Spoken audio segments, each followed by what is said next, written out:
নমস্কার। আজকে একটু দেরিতেই রান্না শুরু করেছি। আর আজকে যে রান্নাটা করব সেটা আমি কোনোদিন করিনি, কিন্তু সবাই অনেকেই করেছেন। চিকেন ডাক বাংলো। আর যারা করেনি তারা দেখুন কেমন লাগে, আর যারা করেছেন তারা তো হয়তো বেটারই করেছেন। আজকে আমি প্রথম করছি চিকেন ডাক বাংলো, কেমন হবে জানি না। চিকেন ডাক বাংলো করার করার জন্য তো মশলা যেটা করা সেটা তো আমি দেখাবো, মশলা গুঁড়ো করার ব্যাপার। চিকেন ডাক বাংলো করতে যে মশলাগুলো মেনলি লাগে ওগুলো আমি একটু আগে ভেজে নেব, যেমন এলাচ, দারচিনি, লবঙ্গ, জিরে, আস্ত সাদা জিরে, জয়িত্রী নিয়েছি, শুকনো লঙ্কা নিয়েছি, গোলমরিচ নিয়েছি। এগুলি সব আমি আগে ভেজে নেব। পরপর আগে শুকনো লঙ্কা দেব, শুকনো লঙ্কাটা একটু ভাজা ভাজা হয়ে আসলে তারপরে জয়িত্রী দেব। এইভাবে আস্তে আস্তে যেই যেই মশলাগুলো আগে মানে ভাজা হতে একটু সময় লাগে সেগুলিকে আমরা জেনারেলি একটু আগে দিই, দিয়ে তারপরে আস্তে আস্তে সবার লাস্টে জিরেটা দেবো। জিরেটা তো বেশি সময় লাগে না, সবার এখন লবঙ্গ দিচ্ছি, গোলমরিচ, এলাচ সব দিয়ে তারপরে আমি লাস্টে জিরে দেবো। এগুলিকে আগে একটু ভেজে নিই। ভাজা হয়ে আসলে না একটা গন্ধই বেরোয়, তাতে বোঝাই যায় যে আমার মশলাটা ভাজা হয়ে এসছে। এটা নতুন রাঁধুনিদের ক্ষেত্রে বক্তব্য। এই যে জিরে দিলাম এখন, সাদা জিরে দিয়ে বেশিক্ষণ লাগবে না, জিরে তো বেশিক্ষণ ভাজা যাবে না, তাহলে পুড়ে যাবে। দিয়ে তারপর মশলাটাকে ঠান্ডা করে পুরো মশলাটাকে মিক্সিতে গুঁড়ো করে নেব। একটু নাড়াচাড়া করে মশলাটাকে এবার ঠান্ডা করে মিক্সিতে গুঁড়ো করে নেব। তারপর আমার আদা, পেঁয়াজ, রসুন এই যে একসাথে বেটে রেখেছি। আর এখানে ডিম আর আলু সিদ্ধ করে রেখেছি। মশলা, যেই মশলাটা দেখালাম সেটা গুঁড়ো করে রেখেছি। আর এখানে চিকেনটাকে অনেকক্ষণ আগেই, প্রায় 1 ঘন্টা হয়ে গেছে, মেখে রেখে দিয়েছি। ওই জিরা গুঁড়ো, ধনে, হলুদ আর নুন এই দিয়ে, আর একটু টক দই, হ্যাঁ আর একটু টক দই দিয়ে চিকেনটাকে এভাবে মেখে রেখেছি। এখন করবো এই চিকেন ডাক বাংলোর এই মশলাটাই হচ্ছে মেন।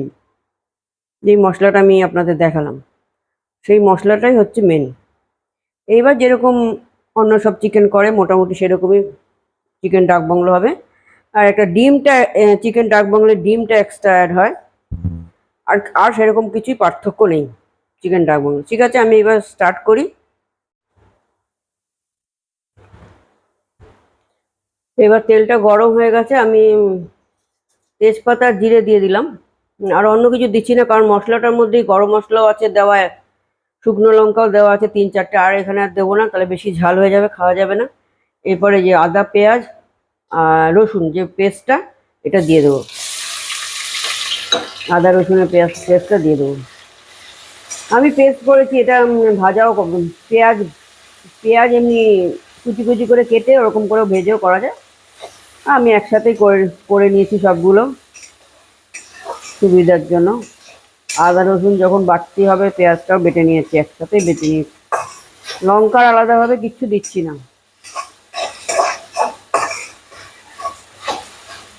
এটা একটু ভাজা ভাজা হয়ে আসুক।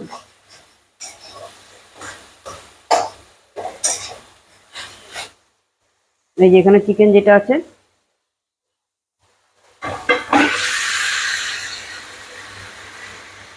চিকেনের মধ্যে তো সব মশলা দেওয়া আছে, এই জন্য জিরে গুঁড়ো, ধনের গুঁড়ো, যেরকম যে মশলা আমরা সাধারণত সবাই দিই চিকেনে, সেগুলি দেওয়া আছে। আলাদা করে আর কিচ্ছু মশলা দেওয়ার নেই। শুধু একটু কষাবার পর, একটু পরে আমি ওই ভাজা মশলাটা দিয়ে আবার কষাবো।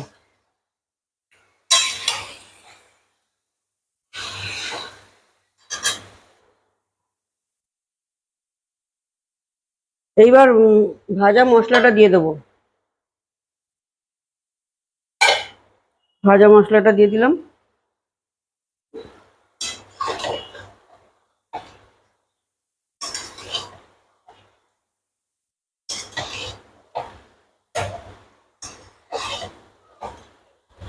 ভাজা মশলার সাথে সাথে আলুটাও এখন দিয়ে দেবো। ডিমটা পরে দিচ্ছি। আর একটা আস্ত রসুন দিয়ে দেবো।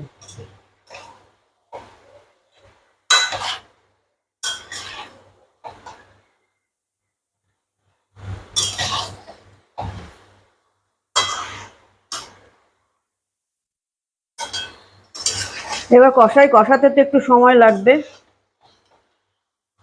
কষিয়ে কষিয়ে তারপরে জল দেব।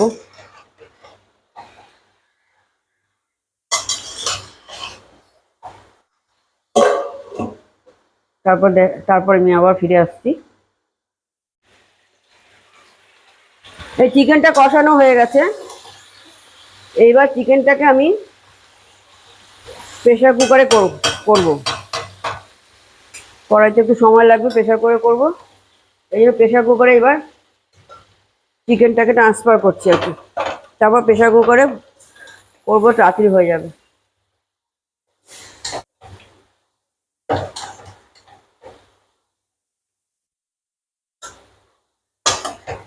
মশলাটা দেওয়া তো, ওই জন্য একটুখানি লেগে গেছে। এটাকে একটু জল দিয়ে ফুটালেই ঠিক হয়ে যাবে। এগুলো জল দেবো, জল দিলেই সব ঠিক হয়ে যাবে।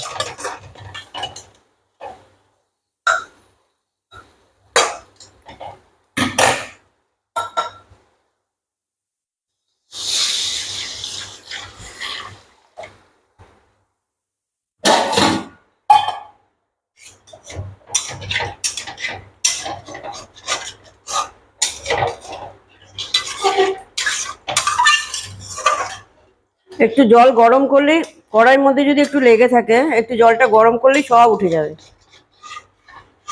কারণ এগুলো তো মশলা, এগুলো তো আর ফেলে দেবো না, সেই জন্য। যেহেতু ভাজা মশলা একটুখানি লেগে গেছে, তার জন্য পুড়ে যায়নি, জাস্ট লেগে গেছে। এইবার এই জলটা ঢেলে দেবো, পুরো জলটাই ঢেলে দেবো। ঢেলে এবার বসিয়ে দেবো। তারপরে নামানোর আগে ডিমটা আমি পরে দিচ্ছি। ডিমটা একদম যদি নরম হয়ে যায় সেই জন্য। না থাক, ডিমটা দিয়ে দিই।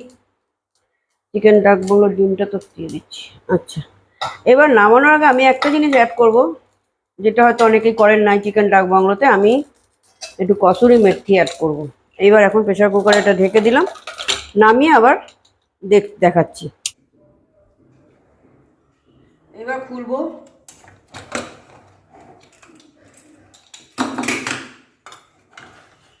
এটা না আজকে একটু ঝোল ঝোল করেছি, কিন্তু আজকে এটাই করেছি বলে ভাত দিয়ে তো খাবো, শুধু ঝোল ঝোলই করেছি। আচ্ছা, এটার মধ্যে আমি একটুখানি কসুরি মেথি দেবো। হাতটা ধুয়ে নিই। হাতটা ধুয়ে একটু আমার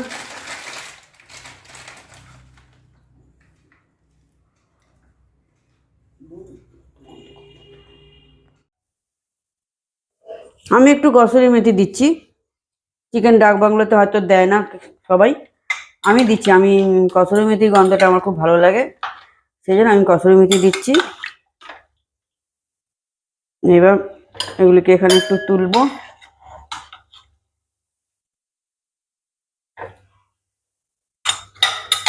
কসুরি মেথির গন্ধটা সবার নাও ভালো লাগতে পারে, যাদের ভালো লাগবে তারা দিতেই পারেন।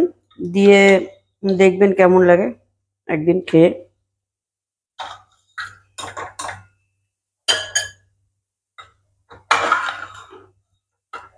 ডিমগুলো নিচে চলে গেছে। দুজনের দুটো ডিম দিয়েছি, আরেকটা ডিম কোথায় গেল? হ্যাঁ, এই যে।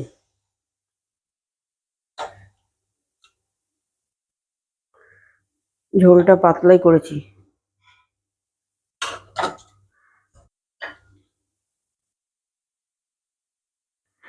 এইভাবে এইভাবে করে দেখবেন কেমন লাগে, বা আমার রেসিপিটাই বা কেমন লাগলো একটু জানাবেন, তাহলে ভালো লাগবে। আজকে আমার ভিডিও এখানেই শেষ করছি। নমস্কার, সবাই ভালো থাকবেন।